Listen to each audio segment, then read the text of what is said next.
Assalamualaikum warahmatullahi wabarakatuh. Hai anak ibu semuanya, apa kabar? Berjumpa lagi dengan Ibu Rafina Savitri.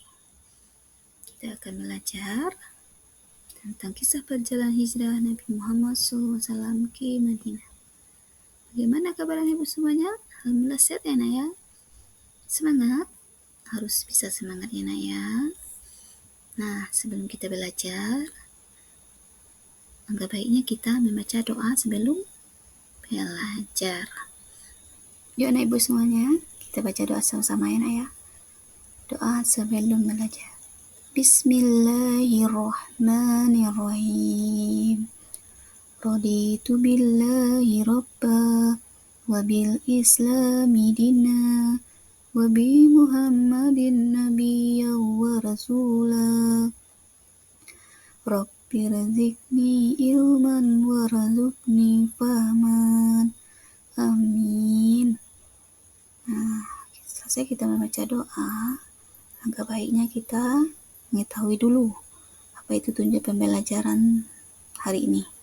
Pembelajaran hari ini tujuannya yaitu tentang setelah mengikuti kegiatan pembelajaran, peserta didik dapat menjelaskan kisah perjalanannya Nabi Muhammad hijrah ke Madinah. Selanjutnya, baik semuanya, kita lanjut ya tentang pelajaran tadi tentang hijrah Nabi Muhammad ke Madinah.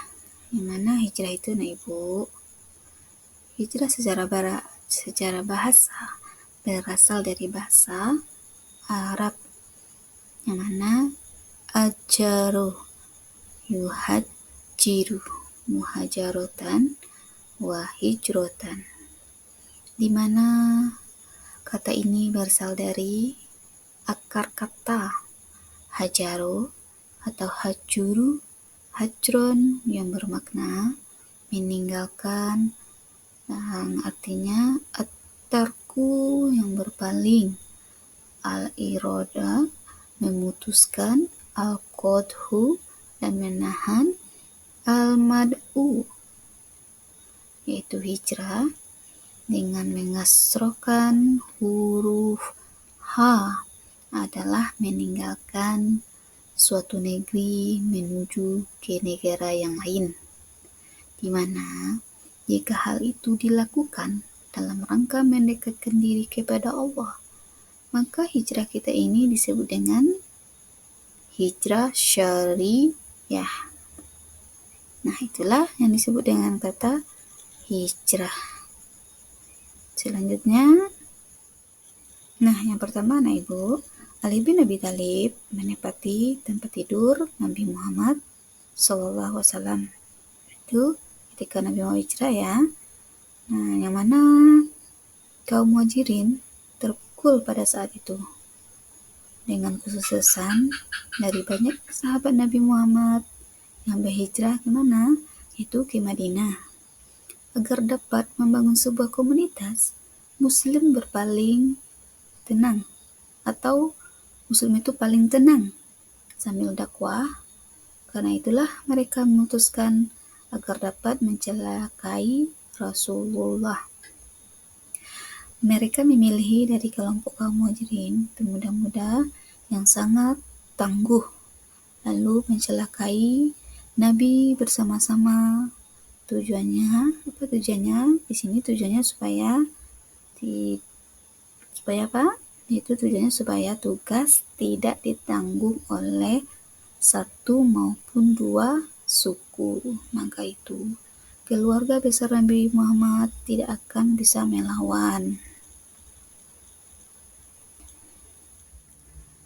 Nah, di cerita ini Allah sampaikan rencana kaum Quraisy terhadap Nabi, maka beliau perintahkan Ali bin Abi Thalib agar tidur di pembaringannya. Beliau sambil gunakan selimut dengan warna hijau buatan Hadramaut biasanya beliau gunakan. Pemuda-pemuda yang terpilih ini mematai tempat pembaringannya serta merasa yakin bahwa beliau sedang tidur nyenyak. Namun, sebetulnya tanpa mereka sadari, Nabi sudah keluar rumah. Keesokan harinya, mereka terperanjat sekali karena baru mengetahui bahwasanya yang diduga itu katanya Nabi, tapi bukan, yaitu Ali bin Abi Thalib yang saat ditanya keras sekali menjawab, "Saya tidak tahu." Baik, lanjut kita Nabi Muhammad ke rumah Abu Bakar. Setelah hijrah, Nabi Muhammad menuju ke Abu Bakar. Pada saat itu masuk pada rumahnya beliau berdua. Abu Bakar, Nabi menyampaikan terhadap Abu Bakar, beliau sudah mendapatkan izin agar dapat berhijrah. Abu Bakar sampaikan bahwa ia sudah siapkan 2 unta, satu untuk Nabi serta satu lagi untuk melakukan perjalanan ke Madinah. Selanjutnya, baik anak ibu semuanya, kita lanjut yang C, awal perjalanannya. Pada saat itu tanggal 27 Safar tahun ke-14 kenabian, bertepatan tanggal 13 September 622 Masehi, di tengah kegelapan malam, Nabi keluar dari rumah Abu Bakar. Beliau berdua tidak melalui pintu depan, melainkan dari celah dalamnya rubah ke jalan belakang. Hal satu ini dilakukan kehati-hatian. Beliau berjalan kaki ke Gua Sur, bahkan ia berjalan dengan ujung jarinya kakinya agar tidak tinggalkan jejak yang bisa diselusuri.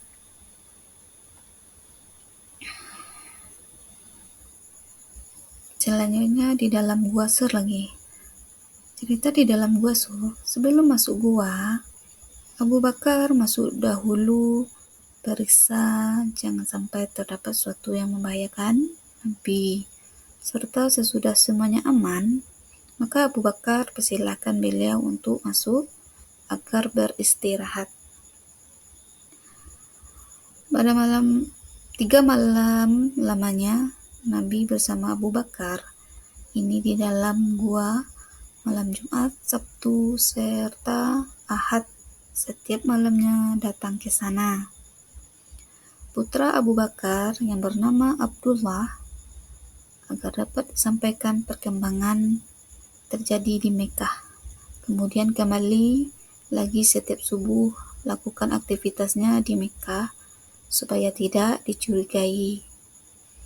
Sedangkan Amir bin Fuhairah, bekas budaknya Abu Bakar, diberikan tugas mengembalakan kambing sekitar gua agar dapat hilangkan jejak Abdullah.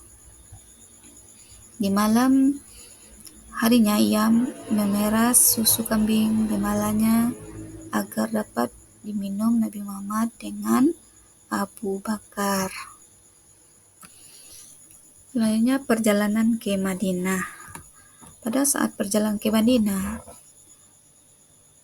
hari ketiga, tepatnya di hari Senin 1 Rabiul Awal tahun pertama Hijrah, bertepatan 16 September 622 Masehi, Nabi bersama Abu Bakar dijemput Abdullah bin Uraiqat untuk antar mereka ke Madinah sambil bawa kedua untanya dititipkan sebelumnya oleh Abu Bakar sebelum ditangani satu unta disimpan oleh Abu Bakar.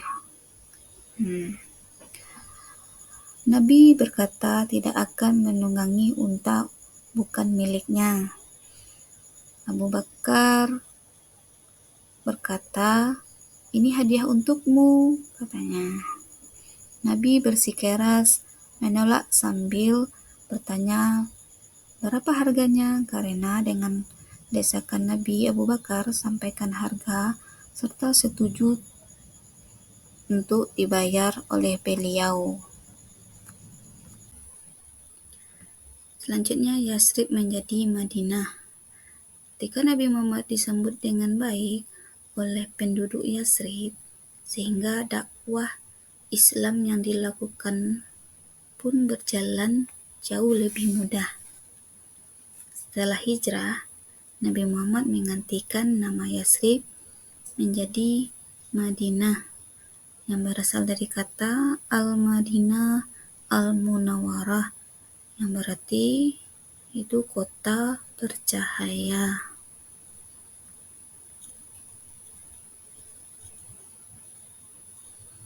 Tanggal 8 Rabiul Awal 1 Hijriah 23 September 622 Masehi, rombongan tiba di Kuba. Nabi serta Abu Bakar disambut hangat sekali, apalagi setiap hari rayanya atau harinya sesudah salat subuh hingga zuhur sehari-harinya menantikan kehadiran Nabi Muhammad.